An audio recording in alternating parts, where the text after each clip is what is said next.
हम जब पृथ्वी से बाहर जीवन की बात करते हैं तो हम बात करते हैं ऐसे प्लेनेटरी सिस्टम की जहां पर जीवन लायक तमाम कंडीशन मौजूद हो। लेकिन वैज्ञानिकों ने जो ताजा शोध किया है उसमें यह बात निकलकर सामने आई है कि जो सभी प्लेनेटरी सिस्टम होते हैं वो एक जैसे नहीं होते हैं। और अगर हम अपने सोलर सिस्टम की बात कर लें जहां पर हमारी पृथ्वी मौजूद है तो यह सोलर सिस्टम अपने आप में बेहद अनोखा है। तो वैज्ञानिकों ने इसी तरह के 3 और सोलर सिस्टम के बारे में बताया है, यानी वैज्ञानिकों के मुताबिक 3 तरह के प्लेनेटरी सिस्टम होते हैं। और इसी के बारे में बहुत ज्यादा खोजबीन करने के बाद वैज्ञानिक कुछ खास नतीजों पर पहुंच पाए हैं। तो वो क्या नतीजे हैं और किस आधार पर वैज्ञानिक जीवन की खोज करने के दौरान प्लेनेटरी सिस्टम को देखते हैं और उसका वर्गीकरण करते हैं और ये तय करते हैं कि इस प्लेनेटरी सिस्टम में जीवन हो सकता है या नहीं हो सकता है। तो यही तमाम जानकारी मैं आपको इस वीडियो में देने वाला हूं, तो इस वीडियो को आखिर तक जरूर देखिएगा। नमस्कार, मैं हूं डॉक्टर सुरजीत सिंह और आप देख रहे हैं महाना मिस्ट्री। तो दोस्तों, वैज्ञानिकों ने अपने सौर मंडल से बाहर लगभग 5,000 एक्सोप्लैनेट्स खोजे हैं और ये तमाम एक्सोप्लैनेट्स किसी न किसी प्लेनेटरी सिस्टम का हिस्सा हैं। ये अपने तारे के चारों तरफ चक्कर लगा रहे हैं। लेकिन क्या ये तमाम प्लेनेटरी सिस्टम हमारे सौरमंडल की तरह हैं? क्योंकि वैज्ञानिकों ने जब इन प्लेनेटरी सिस्टम्स का अध्ययन किया, उसका विश्लेषण किया, तो उसमें उन्हें एक अजीब सी जानकारी मिली। उन्होंने उन्हीं जानकारियों को आंकड़ों में तब्दील किया और उसका विश्लेषण किया। उस आधार पर उन्होंने ये माना कि ये प्लेनेटरी सिस्टम भी अलग अलग तरीके के होते हैं और ये 4 तरीके के होते हैं जो फिलहाल वैज्ञानिक समझ पाए हैं। तो यही तमाम जानकारी आप इस वीडियो में पाने वाले हैं। तो ये वीडियो अगर आपको अच्छा लगे तो इसको लाइक कीजिए, शेयर कीजिए और कमेंट जरूर कीजिए। साथ ही इस महाना मिस्ट्री चैनल को सब्सक्राइब कीजिए और बेल आइकन का बटन दबा दीजिए। तो दोस्तों, वैज्ञानिक जिस नतीजे पर पहुंचे हैं उसी के बारे में मैं आपको बता रहा हूं कि हमारा सौरमंडल किस तरीके से अनोखा है।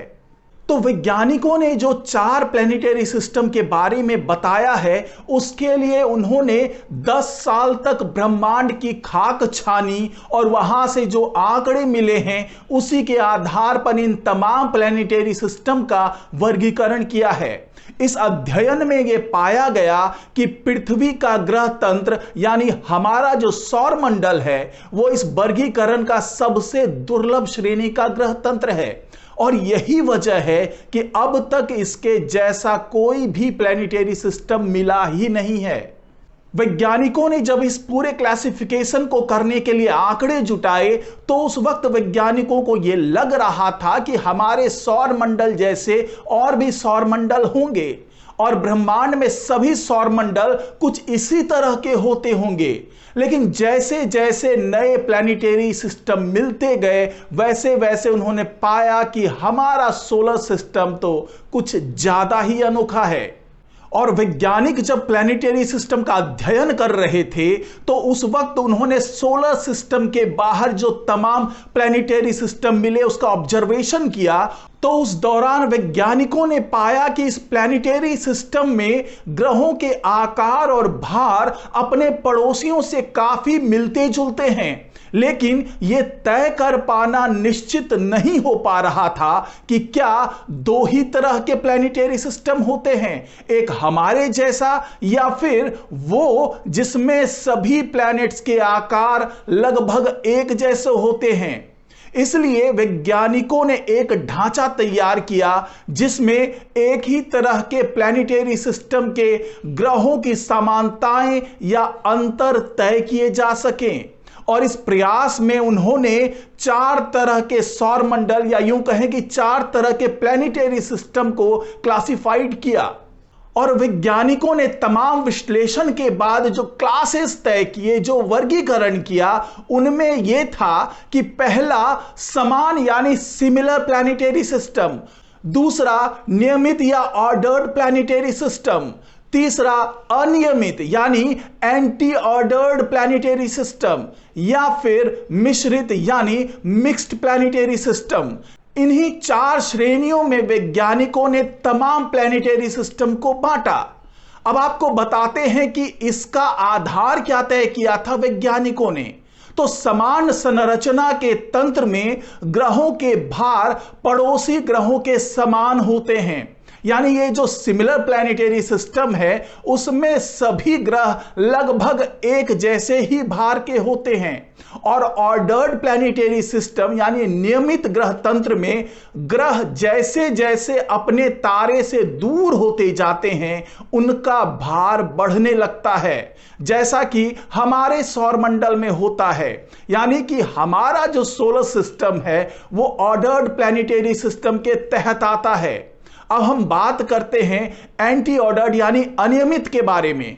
यह एक ऐसा प्लैनेटरी सिस्टम होता है जहां पर ग्रहों के भार दूरी के साथ कम होते जाते हैं। और अगर हम मिक्स्ड प्लैनेटरी सिस्टम की बात करें तो वहां पर हर ग्रह का आकार काफी अलग होता है।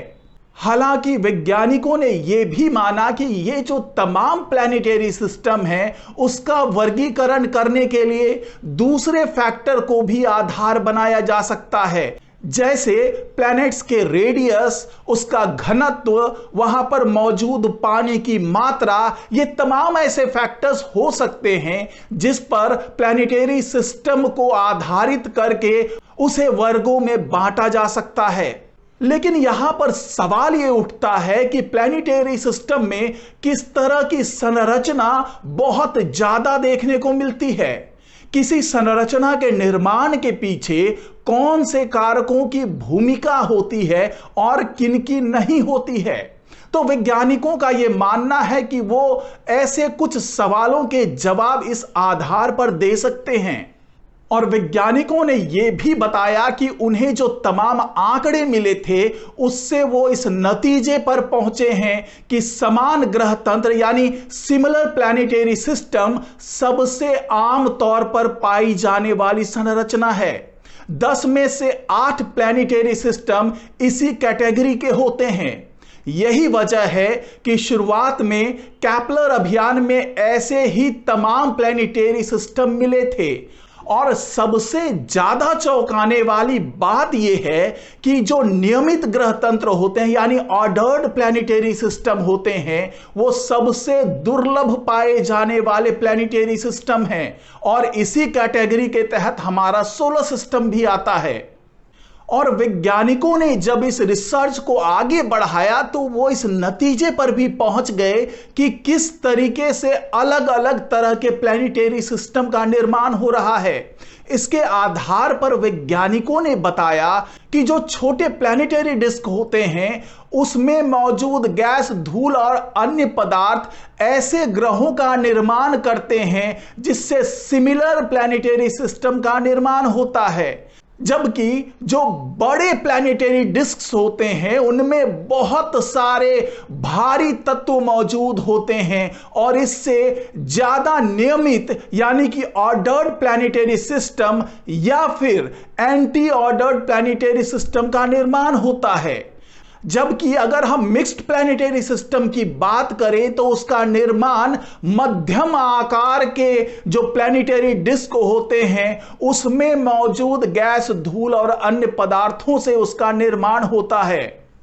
तो यही वो 4 कैटेगरी के प्लैनेटरी सिस्टम हैं जिसके तहत सभी प्लैनेटरी सिस्टम को बांटा गया है। और हमारा सोलर सिस्टम अपने आप में बेहद दुर्लभ है।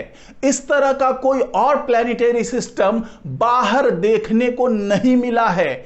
कुछ जो मिले हैं उसमें भी जीवन के कोई संकेत अभी तक नहीं मिले हैं। और इसी आधार पर वैज्ञानिक ये कह रहे हैं कि हमारा सौरमंडल, जहां पर हमारी पृथ्वी मौजूद है, जहां पर पूरा जीवन का एक चक्र मौजूद है, उस तरह का कोई और प्लैनेटरी सिस्टम अभी तक हमारे पूरे ब्रह्मांड में कहीं नहीं मिला है।